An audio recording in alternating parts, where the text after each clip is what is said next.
This lecture is about color vision and theories of color vision. Color vision is best known by humans' perception of it.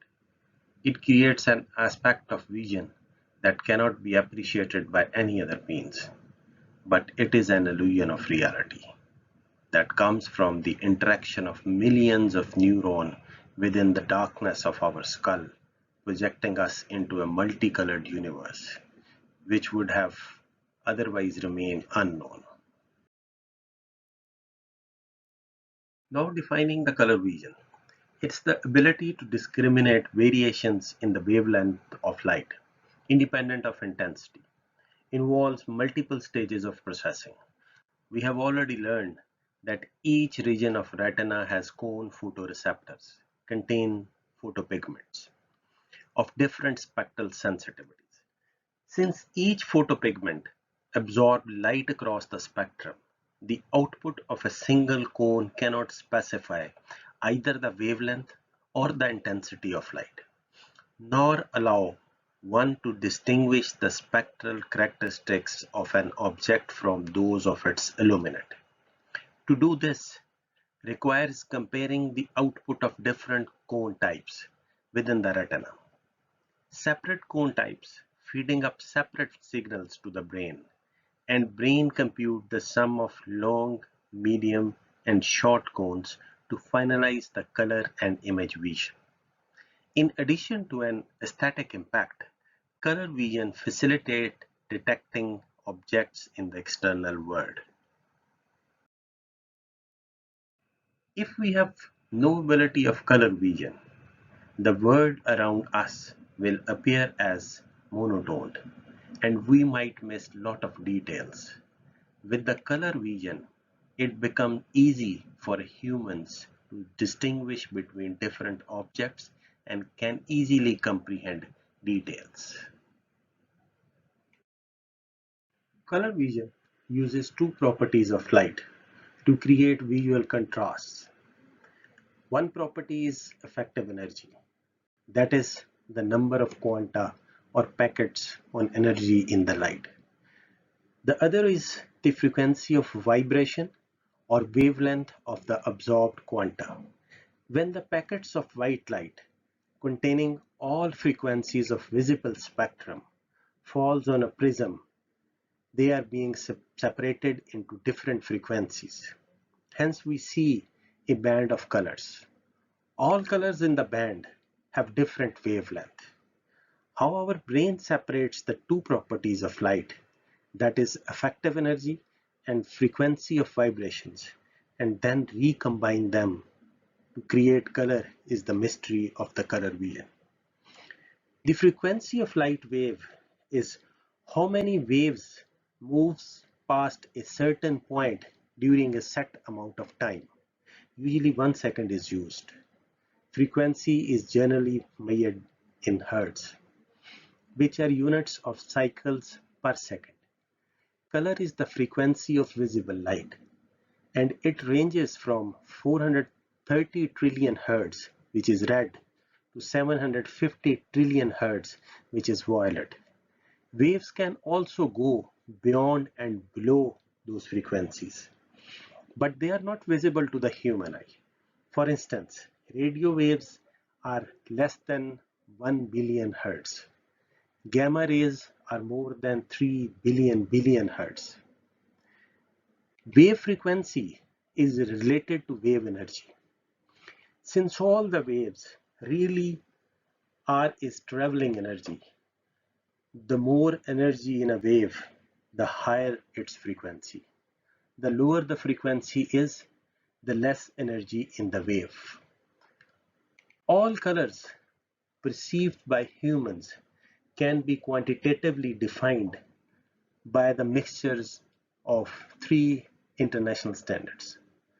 Color can also be described by three psychological concepts: their hue, best realized by each of the four most basic colors: red, green, yellow, and blue; their saturation, which is determined by the whiteness or the blackness mixed with hue; and last, their luminance, or brightness.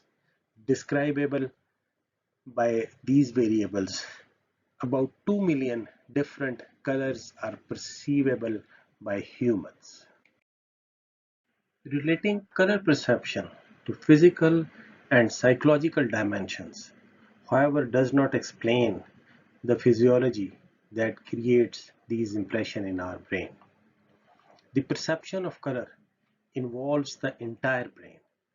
Color vision is also associated with the perception of form and the state of consciousness, about which our understanding is still vague. Nevertheless, progress is being made in exploring these higher levels of visual perception and color vision, especially with new techniques that can now monitor many neurons simultaneously in multiple parts of brain in conscious humans or trained non-human primates. In description of color vision mechanisms, the human visual system is emphasized because we have a unique form of color and have much less of an idea of color perception in other animals. In addition, human color vision has been intensively studied over centuries, providing valuable insight into this process and fascinating us to find physiological explanations. But there are many diurnal animals, such as birds and fish, that have an even more elaborate form of color vision than human and all other mammals. Few natural objects emit light. Fireflies, the most common bioluminescent creature. During summer, if you go out into rural areas, you can see these fireflies light up summer nights. Glowworms are found only in New Zealand and can be seen hanging by the thousands in the 30-million-year-old Waitomo caves. They lure prey such as flies and millipedes into what appears to be long lighted fishing lines. Crystal jellyfish are found in Pacific Ocean off the US west coast. They flash blue light and sometimes turns green too. There are 71 known species of glowing mushrooms, the brightest of which grows in Brazil. But most of the things are visible to the human eye because they reflect light.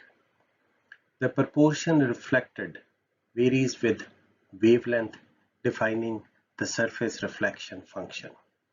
The light reaching the eye is the product of the surface reflection function and the spectral power distribution of the illuminant.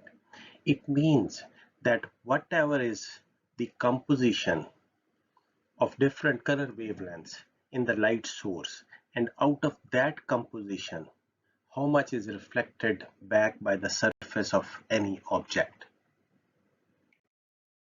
A wide range of psychological phenomena related to color perception has been studied. Many concerns the conditions of perception.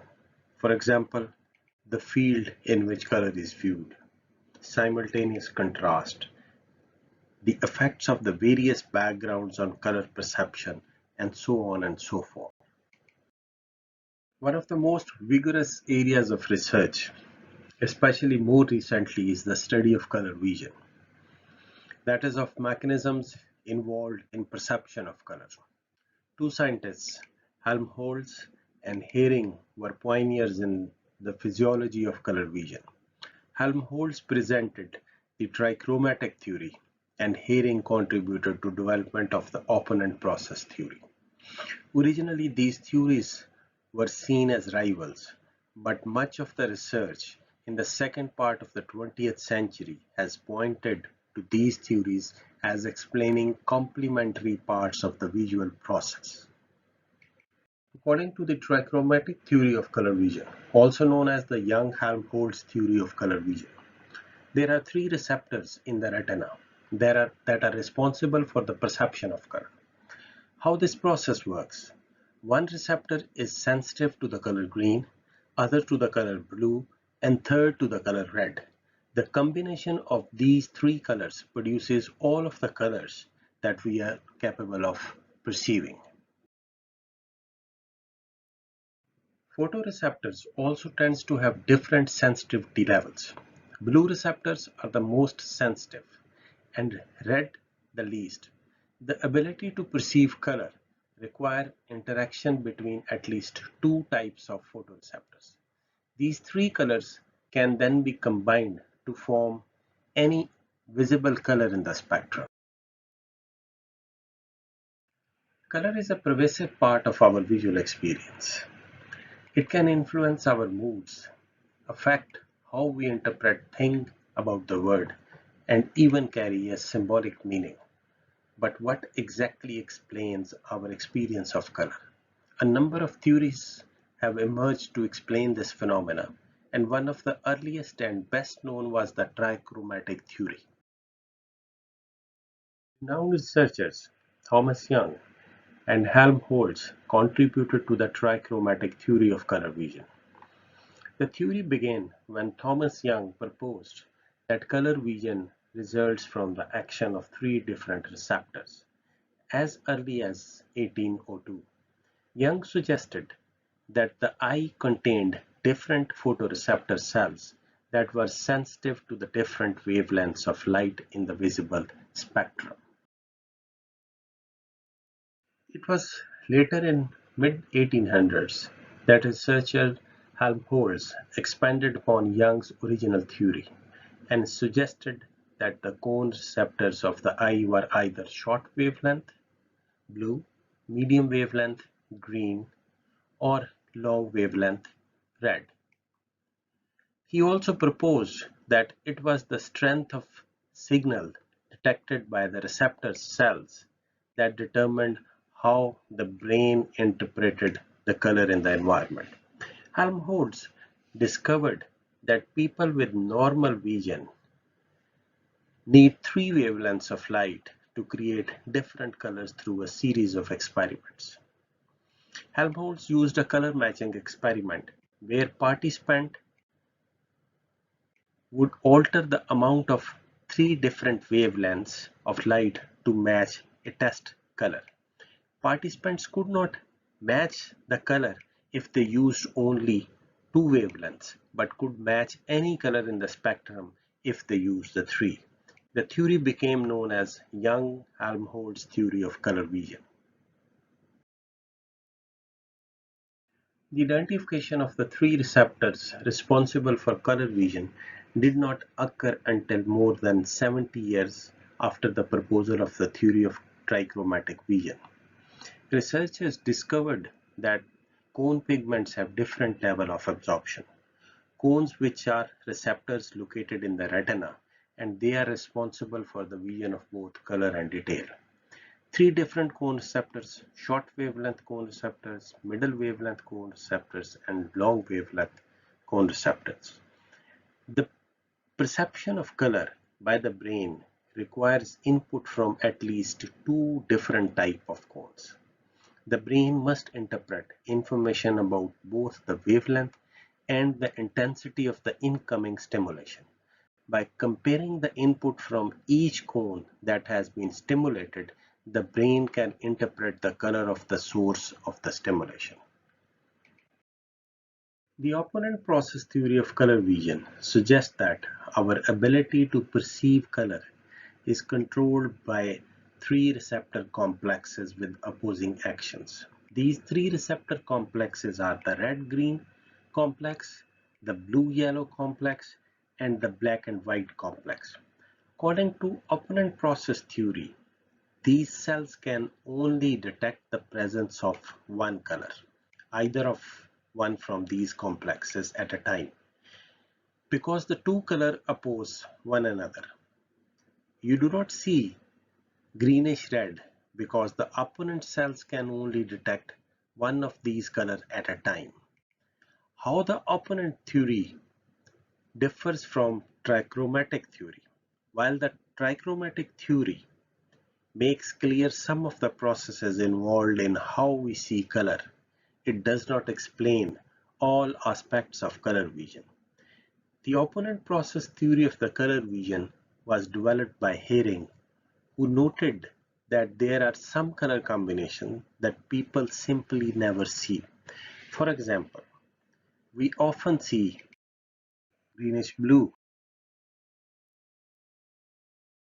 the color bluish red. We do not see reddish green or yellowish blue.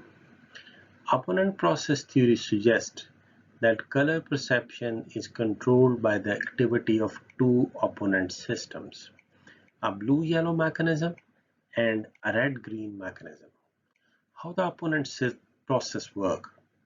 The opponent color process works through a process of excitatory and inhibitory responses, with the two components of each mechanism opposing each other. For example, a red creates a positive or excitatory response, while the green creates a negative or inhibitory response in the brain. These responses are controlled by opponent neurons, which are neurons that have an excitatory response to some wavelength and inhibitory response to the wavelength in the opponent part of the spectrum. Looking at the example of the opponent process theory explains the perceptual phenomena of negative afterimages. In the next screen, look at the center of the white square for approximately 30 seconds, and then the screen changes. Immediately look at the white screen and blink to see the after image.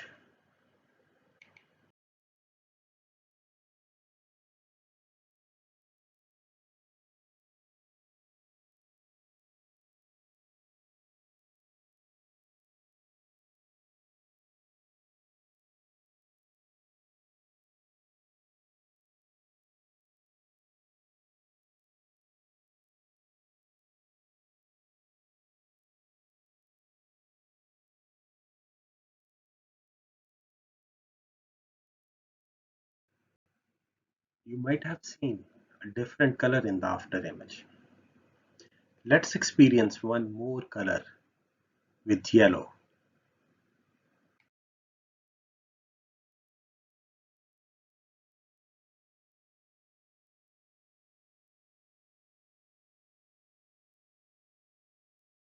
This time the after image color must be different from the previous. So how does opponent process theory explain after images?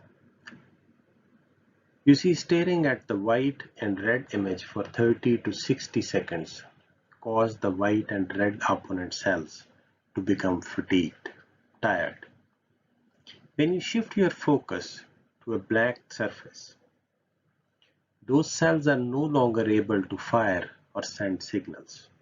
So only the opposing black and green cells continue to fire in response to visual stimuli. And as a result, you will see a brief after image. Now the question arises, which theory of color vision is correct? Which theory is correct? Trichromatic theory or opponent process theory? It turns out that both theories are needed to account for the complexity of the color vision. The trichromatic theory explains how the three types of cones detect different light wavelengths, while opponent process theory explains how the cones connect to the brain cells. These brain cells are where the opposing elements inhibit each other to determine how color is perceived. Trichromatic theory and opponent process theory. In the past, the trichromatic theory was often presented as competing with the opponent process theory for dominance in explaining color vision. Today, it is believed that both theories can be used to explain how the color vision system operates, and that each theory applies to a different level of visual process. The trichromatic theory explains how color vision works at the receptor level. Opponent process theory, on the other hand, offers an explanation for how it operates at the neural level. Color vision and perception is a complex process that involves the eyes and brain. The trichromatic theory explains one part of this process, focusing on the photoreceptors in the eye that then send signal to the brain. Learning more about this aspect of color vision is an important part of understanding how we perceive things about the world that make up our visual experience.